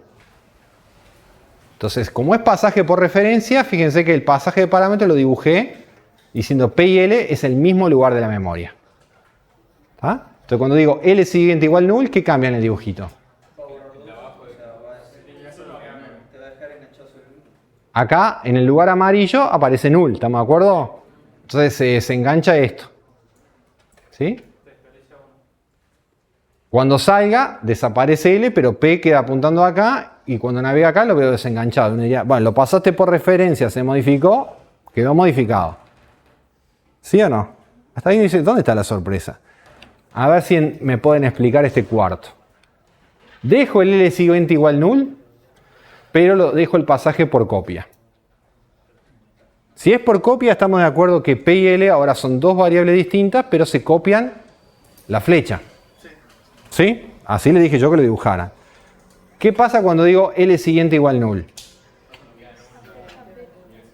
Lo mismo que recién. Cambia esta flecha, acá pone null. Se va L porque es una variable local, y cuando salga, ¿qué veo? Y digo, pero pará, te pasé la lista por copia y cuando salga y recorra veo que la lista quedó modificada. Entonces, ¿cómo es? No entiendo nada. ¿Qué es lo que no cambió y no violé nada? ¿Qué es lo que era la lista?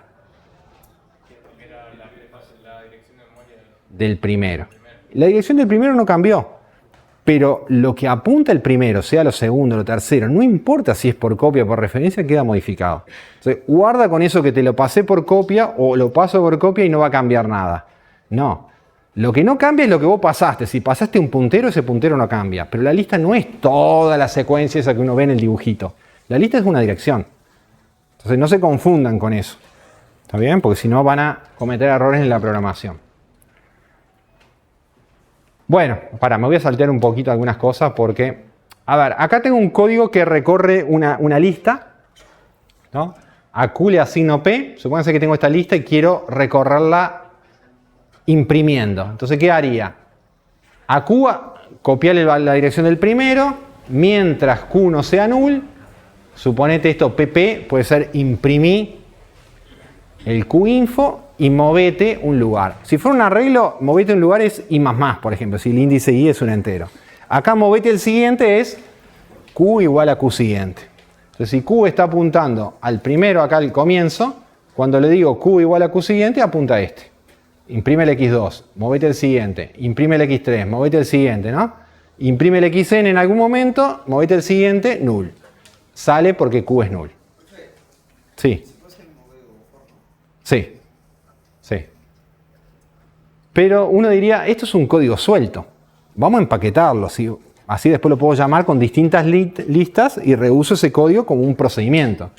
Uno diría, bueno, un ejemplo sería este código y fíjense que uno dice, lo pasé por copia. Uno diría, ¿por qué lo pasé por copia si quiero imprimir? No quiero modificar. ¿Cuándo voy a pasar por referencia entonces? Típicamente insertar o borrar, cuando quiero modificar. Si quiero imprimir, no pasen por copia. ¿Por qué? Porque si no puede pasar lo que les voy a mostrar ahora. Fíjense que este código se parece al anterior. Dice, mientras P no sea null, imprimí el PInfo y movete el siguiente. ¿Pero qué noto acá? Que no hay dos variables. Antes había un P y un Q. Entonces, ¿dónde están las dos variables?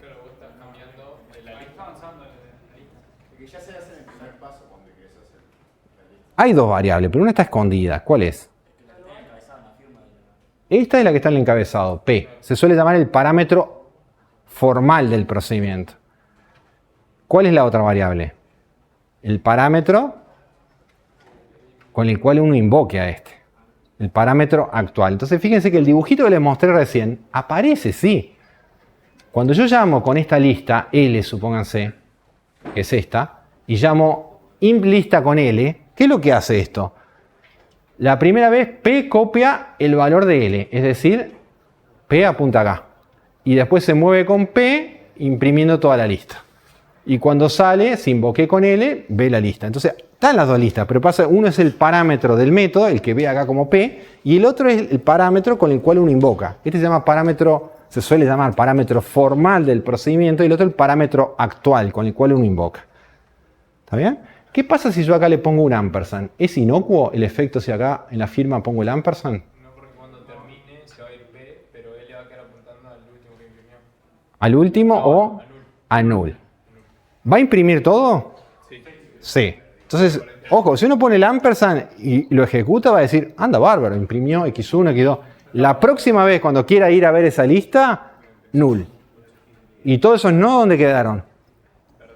Por ahí, perdido en el espacio. O sea, un pequeño error de poner un ampersand ahí y capaz que no es detectable, porque usted dice, hizo cuando yo imprimí lo correcto, pero no se dan cuenta que después tiene un efecto posterior esa lista cuando la quieran usar. Y ahí va cuando le echan la culpa a C++, es una porquería, este lenguaje no sirve para nada. Ojo con lo que hacen, ¿no? Bueno, miren este otro. Es la misma versión de imprimir, pero que no tan rápido.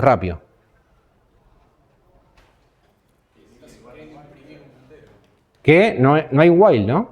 Y no hay un for. ¿Qué es lo que hay? Para avanzar.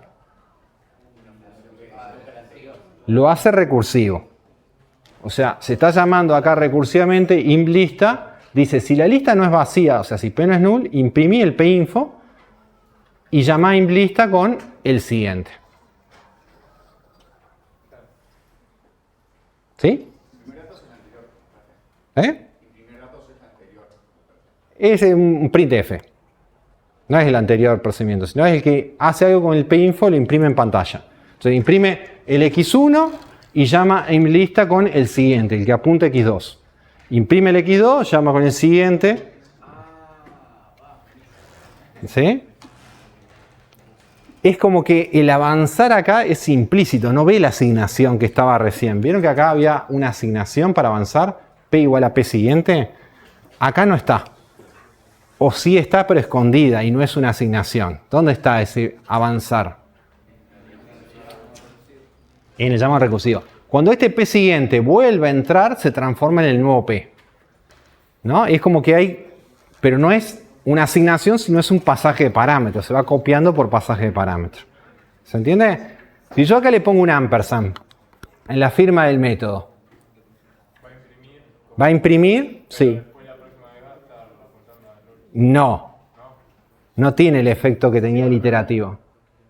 Cuando imprimo, si acá le pongo un ampersand arriba y salgo, la lista con la cual invoqué está intacta. ¿Por qué? Lo único que haces es invocar a la función accediendo al siguiente. Al siguiente, pero no está asignando, no está modificando nada. Al no estar modificando, igual no tendría sentido que le ponga un ampersand, pero el efecto, ¿ven que es distinto? La recursión te salva de que... Exacto. Ahora, ¿uno usaría el procedimiento recursivo? ¿Recuerdan cuando yo le dije que la recursión no aportaba mucho? Cuando era de cola. Acá es de cola, porque no tiene código pendiente. Entonces no está usando el stack para guardar cosas que va a ejecutar más tarde. Yo diría, ¿para qué haces eso? Hacerlo iterativo. De hecho, esto es iterativo, ¿no? Es mucho más simple. Pero ¿qué pasa ahora si yo quiero imprimir la lista al revés? O sea, quiero imprimir primero después este y al final el primero. Si lo quiero hacer iterativo, ¿cómo lo harían?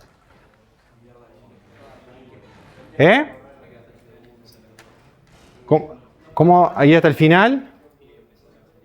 Bueno, a ver, lo voy a hacer muy ineficiente, tramposamente. Recorro hasta el final e imprimo XN y me dejo una marquita acá, ¿no? Después recorro hasta la marquita, imprimo S, me dejo la marquita anterior. Pero voy a hacer N recorridos. El orden va a ser N cuadrado, si N son la cantidad de nodos de la lista.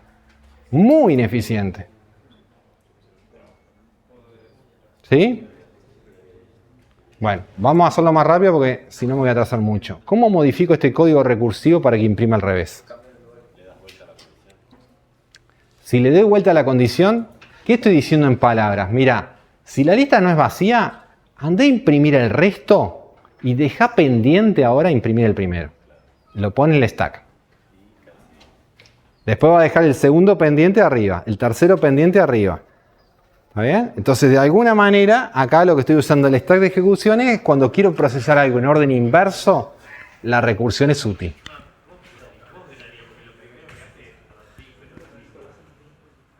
Vos ahí si tenés un nodito, X.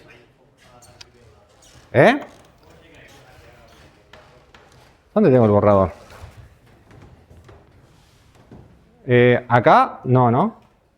¿Sí? ¿O me voy allá? Bueno.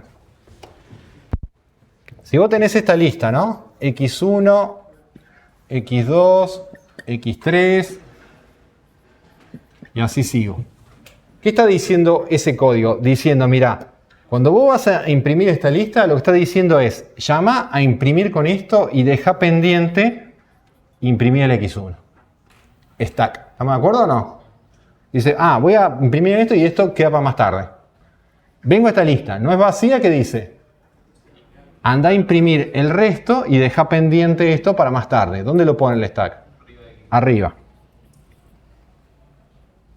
¿No? Anda a imprimir el resto y deja pendiente esto para más tarde. Y así hasta que llegue al XN, que tiene el null, va a decir, pone el XN y llama con este. Y dice, cuando llega con null, dice, ¿qué tengo que hacer? Nada, me voy. Entonces dice, anda sacando los pendientes. Te faltó imprimir este, el XN.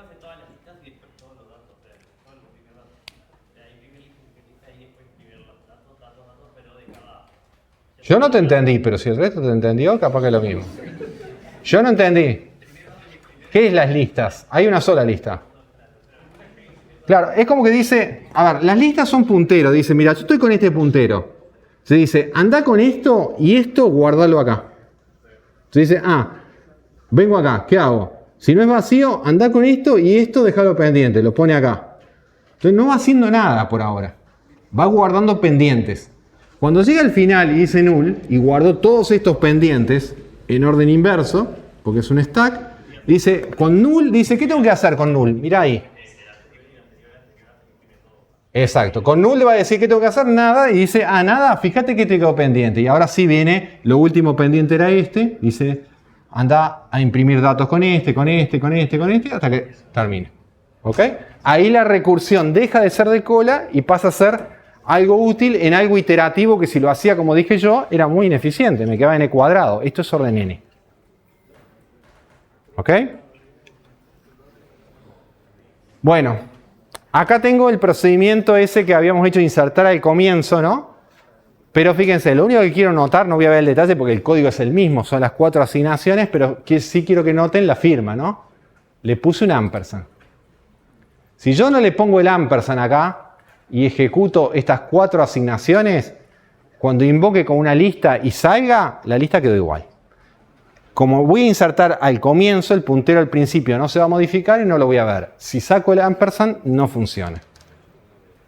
Necesariamente uno dice, está bien, tenías que modificar, tiene que ir, pero si lo sacan para probar, no funciona.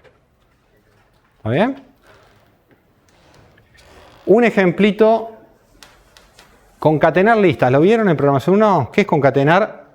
Es pegar listas, ¿no? Tengo 2 listas, es como un insertar más grande, ¿no? Tengo una lista 1, una lista 2 y quiero la lista que tenga todos los elementos de la primera y después todos los elementos de la segunda. Este podría ser un algoritmo recursivo que hace eso, ¿no? El esquema, si quisiera hacer una recursión. Concatenar 2 listas, dice, voy a definir lo recursivo por el primer argumento. ¿Qué dirían? A ver, repasemos recursión, tema anterior. Concatenar una lista vacía con una lista 2, ¿qué resultado da? La lista 2. Concatenar una lista 1 que tiene al menos un elemento X. Ahí me van a matar porque no uso el puntero, ¿no? Al menos un elemento X y el resto de la lista es S con L2 y el esquema me dice yo ya sé concatenar S con L2. ¿Qué le falta a concatenar S con L2 para transformarse en lo que yo quería acá? X al comienzo. Es decir, ese código que está ahí. ¿Está? Yo podría decir, ¿cómo lo traduzco medio mecánicamente a C++? Y podría decir, son 2 ecuaciones, bueno, primero escribí la firma. Y tengo variantes para escribir la firma, diciendo, ¿qué hago con la lista que concatenada? La retorno, podría ser una opción. La otra es, vamos a elegir la opción acá de modifico un parámetro, L1. El resultado de concatenar L1 en L2 va a quedar en L1. Entonces le pongo, fíjense, ¿a dónde está acá? Acá, le pongo el ampersand. ¿Está? Al ponerle el ampersand estoy diciendo que el resultado, porque acá es un procedimiento, no estoy retornando nada, ¿no? Pero L1 se va a modificar. ¿Con qué? Con la concatenación de L1 y L2. Entonces digo, mira, vamos a la primera ecuación. ¿Qué decía? Que si la primera lista era vacía, el resultado es L2. Entonces digo, si L1 es null, ¿están de acuerdo hasta ahí? Entonces el resultado es L2. ¿Pero dónde dejo el resultado? Dijimos en L1. Entonces L1 le asigno L2. ¿Sí o no? Bien. Y el segundo, a ver si tienen buen ojito. El segundo que dice, concatenar XS con L2. Si yo ya sé concatenar S con L2 y le tengo que agregar X al comienzo. O sea, este es el L1 parámetro y este va a ser el L1 después de lo que yo le tengo que asignar, digamos, ¿no? Pero ¿qué noto? Que el L1 parámetro, que es XS, y acá X algo, ya está el X primero. No tengo que hacer nada. Entonces, ¿qué es lo único que tengo que hacer? Avanzar. ¿Cómo avanzo? Concatenar con S, dice. Bueno, L1 siguiente, L2. Esas 2 líneas las largo a correr. ¿Y cuál va a ser el efecto? Y cuando yo le hago a correr esto, va a decir, ¿no? Miremos acá, miren en la flechita, ¿no? Yo digo, llamo a concatenar con este puntero y este puntero, L1 y L2. Y dice, bueno, este no es null, entonces llama ahora con el siguiente, que es este. El primero cambió, y no, si no asigné, no hice nada, solo dice llama con otro, no hizo nada, quedó igual. ¿Es null este puntero? No, llama con el siguiente. ¿Es null este puntero? No, llama con el siguiente. Acá, ¿no? Él llama con el siguiente. Cuando llegue acá y este puntero de L1 sea null, ¿qué va a hacer? A ese puntero le asigna L2. ¿Qué va a hacer? Entonces, acá en vez de null se copia L2. ¿Qué es lo que tiene L2? La dirección del primero. Se va a apuntar acá. Si yo salgo e imprimo con ese algoritmo imprimir, ahora el L1, voy a ver el resultado correcto. ¿Cuál es? Tiene X1, X2, X3, XN, Y1, Y2, Y3 y M. Uy, sí. Está todo bien, no hay ningún error. Pero hay un efecto físico raro, que capaz que lo detecto después, no me voy a dar cuenta en el momento. ¿Por qué? Porque estas dos listas quedaron enganchadas, quedaron compartiendo memoria. Supónganse que después de haber concatenado, yo vengo a la lista con la cual yo invoqué este L2 y borro el primero. Si borro el primer nodo, ¿qué va a pasar cuando ahora recorra el L1? Va a quedar apuntando a un lugar que ya no va a existir más. ¿Por qué? Porque quedaron estructuras compartiendo memoria. Eso es muy peligroso. En general uno no quiere hacer eso, ¿tá? Porque después el comportamiento futuro me da errores. Entonces, en vez de hacer eso, por eso lo marco como un error común, en vez de asignarle L1 a L2, para que no comparta memoria, digo, ¿sabes qué? A L1 le voy a asignar una copia de L2. ¿Qué es una copia de L2? Es lo mismo que L1, pero en lugares nuevos. Lugares frescos, ¿no? Va a tener la secuencia igual, pero en nodos nuevos. Es decir, como que acá pusiera, ¿no? Y1, Y2, Y3 y N, pero en noditos nuevos. Entonces vamos a ver cómo hacer una copia. Pero no quiero enganchar el puntero. ¿Se entiende por qué? Sí, pero supone que yo hago el concat así. Y después de haber hecho concat, vos venís L2 y borrás este nodo. Este puntero rojo queda apuntando a algo que ya no va a existir más. Se va a caer. Y porque vos después con esa lista es una lista de dos bases de datos. Borrás un registro y afecta al primero también. Voy a decir, ¿por qué afecta al primero? Porque quedaron enlazadas. Lo que le pase a una afecta a la otra después. Y no te das cuenta en el momento. ¿Ah? Entonces, veamos una versión de la función copia. Es muy fácil hacerla recursiva. No tan fácil hacerla iterativa. ¿Por qué? Uno diría, ¿qué es una copia recursiva? ¿Qué dice? Mira, copia, ahora la pienso como una función que recibe una lista y retorna una lista. Si la lista es vacía, la lista retorno es vacía. Null, retorna null. Y si no, ¿qué es lo que va a hacer? Para este nodito azul dice, mira, me voy a hacer un nuevo nodo, porque no quiero que comparta memoria. A ese nuevo nodo le copio lo mismo que tiene el L como dato, para que sea idéntico el dato. Y digo, ¿quién va a ser el siguiente a este nodo que me estoy generando como duplicado de este? El siguiente de este va a ser lo que me dé la copia de ahí para adelante.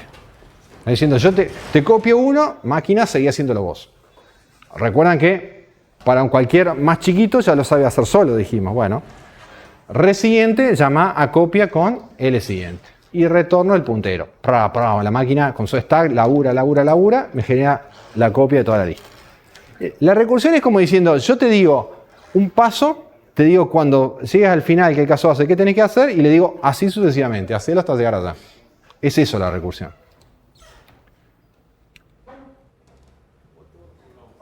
¿Qué pasa con la copia iterativa? ¿Por qué lo digo?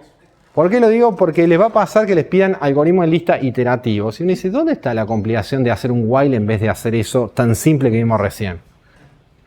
Que si yo quiero copiar esta lista, L, generándome esta lista res, que tenga idénticos los datos, yo podría decir, miren acá abajo, ¿no? Diciendo, ¿qué hago? Me genero un nodo idéntico a este, copio el dato en la variable res. Ahora avanzo en L. El segundo, lo copio. ¿Dónde lo inserto? Si lo inserto al comienzo de esta lista, que sería lo más fácil, porque vimos cómo insertar al comienzo, y el tercero lo inserto al comienzo y el cuarto lo inserto al comienzo, ¿cómo va a quedar res? Va a quedar una lista copiada pero invertida, porque el último lo inserto primero. Entonces ahí tengo un problema. Me va a quedar la copia pero al revés. ¿Se entiende eso? Porque a medida que vayan lanzando el L diciendo, este copialo, pero si lo más fácil que es insertar al comienzo, me va a quedar invertida. Entonces, ¿qué tendría que hacer? Ir insertando en res, pero al final, no al comienzo, para preservar el orden. ¿Cómo inserto al final? Vamos a ver eso. ¿Por qué? Porque es útil esa idea para muchos otros algoritmos, no porque ese me interesa en particular. Digo, mira, me defino, miremos acá, ¿no? Res y nuevo, dos variables de tipo lista. Digo, si la lista es vacía, fácil. Res es null y al final fíjense que retorno res. O sea que si es null, es null. Y si no es vacía, lo que digo, me voy a definir una variable último. Porque yo voy a ir insertando sobre el último de res, no sobre el comienzo. ¿Está? Y digo, mientras la lista no sea vacía, que estoy recorriendo la lista dato, L no sea null, digo, me genero el nodo para hacer la copia. Le cargo el info de la L. El siguiente de ese, como va a ir al final, siempre va a ser null.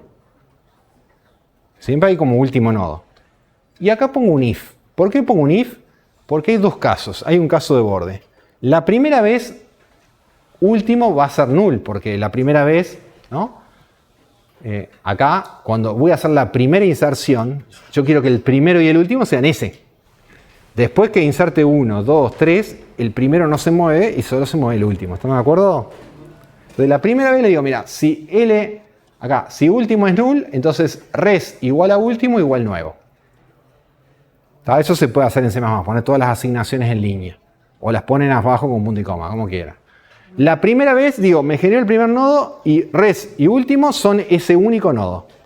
Pero las siguientes veces, ¿no? Y ahí avanzo L, ¿no? Pero las siguientes veces va a entrar por el else, porque la primera vez vale null, pero ya no, después no.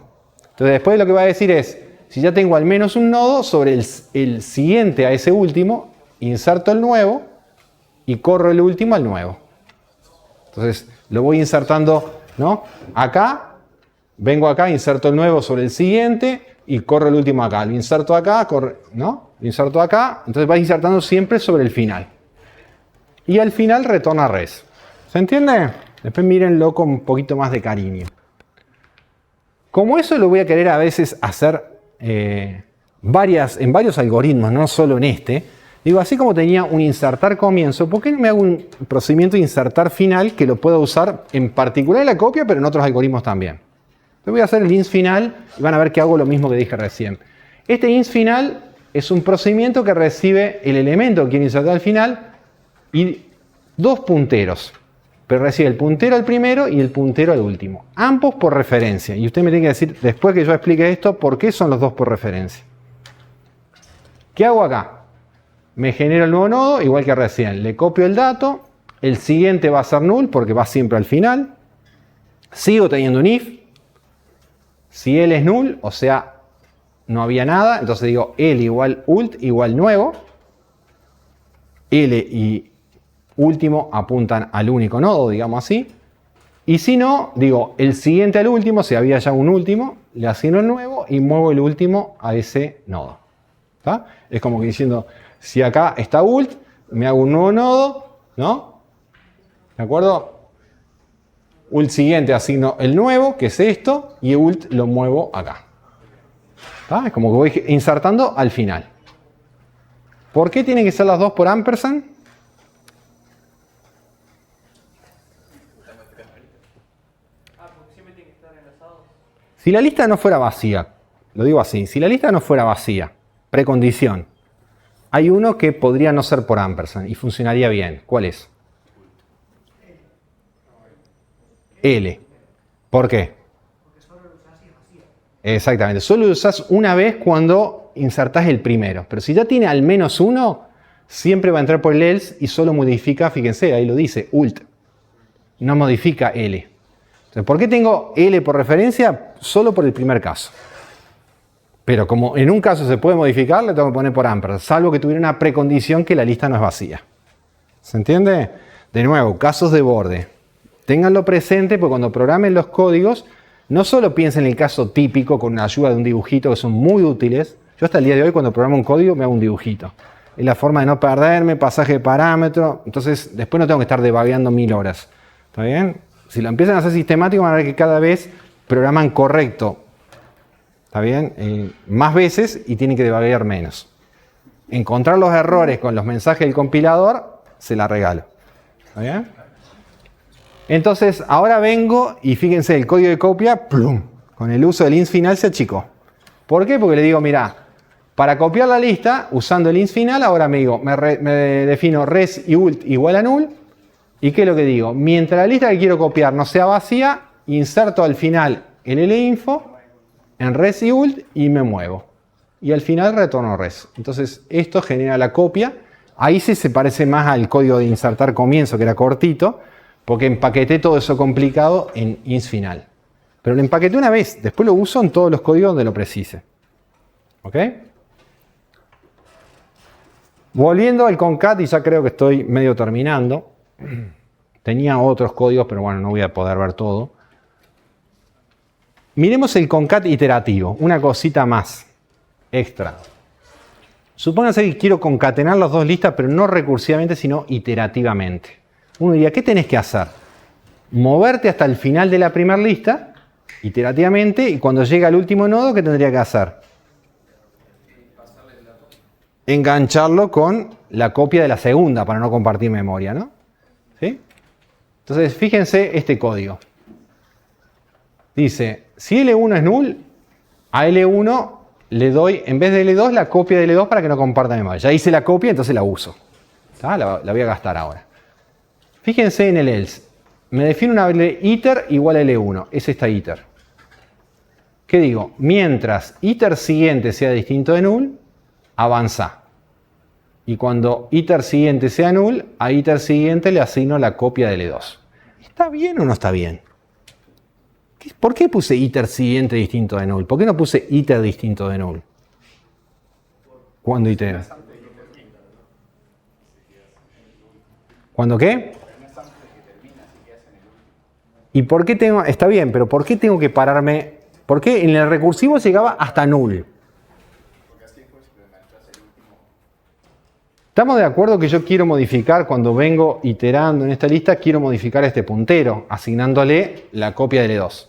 Ahora, para modificar este campo, como yo vengo iterando, yo suelo decirlo así, vengo mirando la lista de costado. Con iter vengo moviéndome mirando la lista de costado. Entonces, para poder modificar este nodo, este campo, como vengo de allá, me tengo que parar en este nodo. Este nodo, ¿cómo sé cuál es? El nodo que tiene la condición iter siguiente igual a null. El último nodo. Dice, ¿por qué cuando era recursivo? ¿No? Por ejemplo, acá, miren esta versión del recursivo, decía, si L1 es igual a null, L1 igual a la copia de L2. No, perdón, este no, es el mismo de recién. ¿Dónde estaba la? Acá. ¿Sí? Fíjense, este no paraba cuando era el siguiente null, sino cuando él es null, tal cosa, y si no, hace esto. Perdón, no era este tampoco. Estoy hablando del concat, es este el concat. ¿Está? Ya estoy perdido. Fíjense, dos líneas, exactamente. Si L1 es null, dice a L1 dale la copia de L2. Y si no, dice concat L1 siguiente L2. ¿Qué está haciendo? Se está moviendo, pero no va mirando la lista de costados, sino, yo lo suelo decir así, va montado sobre la lista. Cuando llama, el concat, a ver si tengo la siguiente diapositiva con esto o no. No. Cuando llama, acá el concat, lo que dice es, llama con este puntero. No es ese, llama con este. Pero recuerdan cuando es por referencia, no era una copia de este, era este puntero. Voy montado ahí. Era la suerte de uno, era la suerte del otro. ¿Recuerdan? Llamo con este, ¿no es? ¿Es este? Sí, ese es null. En ese lugar de memoria asignarle L2. Entonces, porque viene montado sobre el puntero. Cuando estoy parado en este null, no es una copia del null, es este lugar. En ese lugar asigno la copia L2 y funciona. Es decir, me puedo parar en el lugar para modificar. Cuando lo hago iterativo, moraleja, ya no puedo hacer eso mismo, me tengo que parar siempre uno antes, porque ya no voy montado sobre los punteros estos, sino que voy mirando la lista del costado, voy iterando. Entonces, si quiero modificar acá, no puedo llegar a ese lugar si no tengo que ir iterando, entonces parate en el último nodo. Me tengo que parar siempre uno antes. Si no, el efecto no se produce. ¿Está bien? ¿De acuerdo? Bueno. Rápido. ¿Sí? ¿Puedo? ¿Recuerdan el insertar ordenado que vimos recursivo? Y si no recuerdan, se los copié. Yo sabía que iba a llegar apretado acá, entonces ya lo escribí. Insertar ordenado, que decía, dado una lista ordenada y un elemento, metelo en el lugar que le corresponda para que siga estando ordenada. Un insertar ordenado. ¿Qué decía ese código cuando vimos recursión la semana pasada? Decía que si la lista es vacía, insertar ordenado me da una lista unitaria. Y si la lista no es vacía, había dos casos de interés. ¿Qué pasa si el que quiero insertar el E es menor o igual que el primero? ¿Sí? Si es menor o igual que el primero, lo inserto al comienzo. ¿Por qué? Porque si este ya es menor o igual que el primero y esto está ordenado, este es menor o igual que este, menor o igual que todos. Lo vimos la semana pasada, no me pongan cara de, eso no lo vimos. Sí, lo vimos. Y si no es menor o igual, es mayor, el primero ¿quién es? El que ya estaba, el mismo X. Y voy a insertar el elemento más adelante. ¿Cómo traduzco esto a C++? Simple, ese es el código de ahí, para que vean que uno se puede hacer este pseudocódigo y pasar el código. Insertar ordenado, digo, tomé la variante que recibo el elemento y la lista la recibo por referencia, o sea que voy a insertar sobre esta lista, el resultado va a quedar guardado acá. Y voy a los casos. El primero que dice, si la lista es vacía, L igual null. ¿Qué hago ahí? Una lista unitaria. Llamo, bueno, ins comienzo E con la lista vacía. Me va a generar lista unitaria. Lo hace el insertar comienzo que vimos hace un ratito. Al ratito vimos el ins final y antes vimos el ins comienzo. Si no, ¿qué hago? Me quedan dos ecuaciones. Vamos a esta. Si el elemento es menor o igual que X, entonces ¿qué pregunto? Si el elemento E es menor o igual que el X. ¿Quién es el X? Linfo. El primer dato de la lista. Si pasa eso, ¿qué me dice acá? Que a la lista XS le tenés que agregar el E al comienzo. Entonces, de nuevo, el mismo caso, insertar el comienzo de E de la lista L. Y si no, que vuelva. Y si no, el X es el mismo. Acá que acá. Entonces, simplemente lo que tenés que decir es avanzar. Insertar ordenado E con el siguiente. Lo largan a correr y funciona a las mil maravillas. Último. Pará, falta uno. ¿Para qué usamos el insertar ordenado? Cuando queríamos hacer ¿qué? ¿Nadie recuerda la clase pasada? Después de insertar ordenado, ¿qué hicimos? ¿Y qué hacíamos después? Una ordenación, un sorting. Entonces teníamos el código que ordenaba. El código que ordenaba que decía, dada la lista vacía, el resultado de la lista vacía, ¿recuerdan esto? Y si la lista no es vacía, x.s, y el esquema me dice yo ya sé ordenar s, y acá lo discutimos un ratito, digo, si tenés toda la lista ordenada s, y querés tener la lista xs ordenada, ¿qué alcanza? Y que metas x en el lugar que le corresponde dentro de la lista ordenada s. ¿Puede ir primero? Sí. ¿Podría ir segundo? Sí. ¿Podría ir último? Sí. ¿Quién lo sabe dónde va? La función insert. Sabe insertar ordenado. Hacíamos eso. Bueno, miren este código que está acá y lo hice iterativo para combinar uno iterativo y uno recursivo. Este dice, mira, dada la lista L, te voy a dar ahora sí una lista resultado ordenada, nueva. Entonces defino la lista res al comienzo igual a null. Voy a ir recorriendo la lista que quiero ordenar L y digo, insertar ordenado el linfo en el res. Y después avanza el siguiente. Y cuando termine, retórname la lista. O sea, recorro la lista L uno por uno diciendo anda a insertar ordenado, anda a insertar ordenado, anda a insertar ordenado. Dentro de la LRS, que el comienzo es vacía, y va a ir cada vez insertando en el lugar que le corresponde. Cuando termina, todos los elementos quedaron ordenados. Esa es la lista ordenada. ¿Está bien? Bueno, hay mucho más. Les dejo cosas para que lean, pero ya está, suficiente. Nos vemos la semana que viene.